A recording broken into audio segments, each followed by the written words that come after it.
Before I get into my viewer question, I want to discuss my experience at the DMV because I think you'll find it interesting. I was sitting there waiting, and one person after another went up to get their driver's license. They got their picture taken, they got their little copy, their temporary driver's license, was given the spiel, and was on their way. All right, but then I go up there, I get my picture taken, and he's like, "So, do you think that's okay? Do you think that's a good picture? I think that's a really good picture. I think you should take that picture." I'm like, "Okay, yeah, sure, it's fine. It's fine. Do you get a lot of people who want retakes? Is that it?" He's like, "Oh, yeah. Oh, yeah, and I stop it at 3." So I'm like, "No, no, I wasn't even going to ask for a retake." So why did he not do this whole routine with everyone else?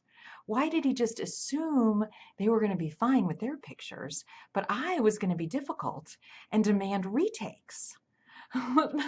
That's what I would like to know. So my point here is, I think looks can be deceiving. I think he had this idea, I don't know why, that I was going to be difficult. And so he came prepared, to try to convince me to take the first one.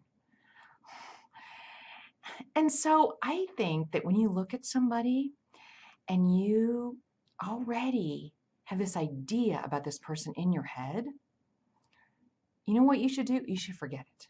You should forget it, because chances are this person is going to be nothing like you thought they would be. And that's happened to me before. And I've said this before in other videos.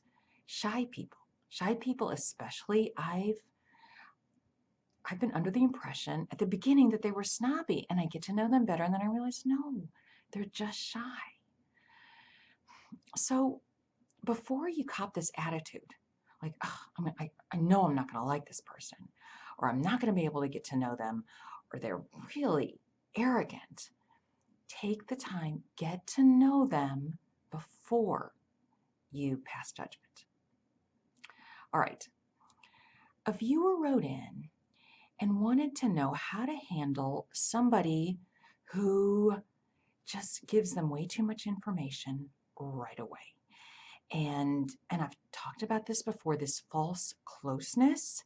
They just spill their guts and they're just giving up too much at the beginning. So what do you say to this person? Because you're looking like, oh my gosh, I didn't really want to go there. Didn't really want to talk about that. Before you embarrass them and say, I don't really need to know that, you could just kind of have this glazed over look. Like, okay.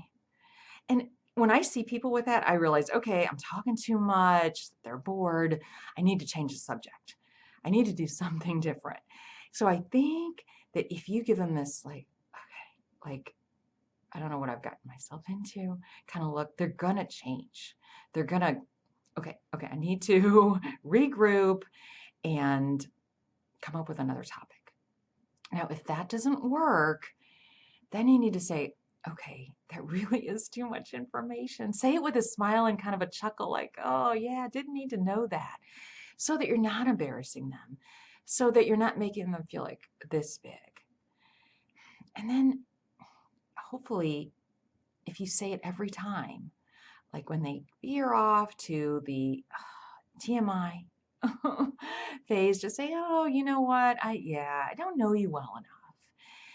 And then they're going to realize, hopefully, that it takes time to build trust, to get to know somebody, and just spilling your guts right away will not get you close to anyone. Hopefully they'll get it.